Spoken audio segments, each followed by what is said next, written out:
and back in 1860 they had a lot of time, but materials were very hard to come by.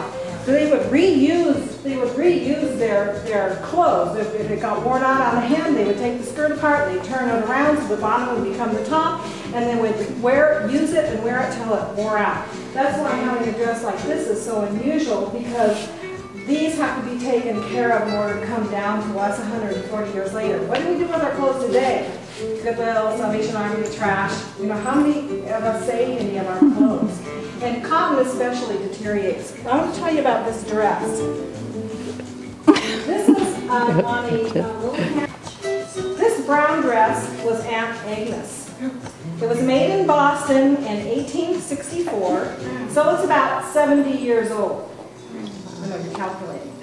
And the other thing was a black coat was mother's, and as near as I can figure out is also about 69 years old now in 1934. There's also some mitts in there, and mitts would be something like this. Then there's another note that says Bishop, March of 1934. Robert Ford and Agnes Wallace Love married in Columbia, California. You know where Columbia is? One of those gold rush towns. Near Sierra in October of 1864. So they were out here in California in 1864, which makes this even more special. It's not a dress from back east. It's actually California during the Civil War dress. They came to Bishop in the fall of 1870 or 1871, and they said our place in West Bishop, our old place in West Bishop, where there was an old rifle pit, where the Indians had several fights with the white people before we came to Bishop. Wow.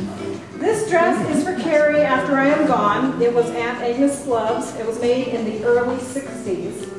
So 1960, you know, we talk about the 60s being 1960. This was, she wrote this note even before then. It was made in the early 60s, the 1860s. Hope you take as good care of it as we have done. Aunt Agnes Ford, she wrote this in January of 1926. Oh. So time passes, and you know, it's just a treasure for me, because the Civil War are not reenactors that I'm involved with. We like to reenact the Civil War, and what we do is it keeps history alive. It keeps those things. You know, we're going to draw the names out of the hat box, and then we will come out and we'll call your table.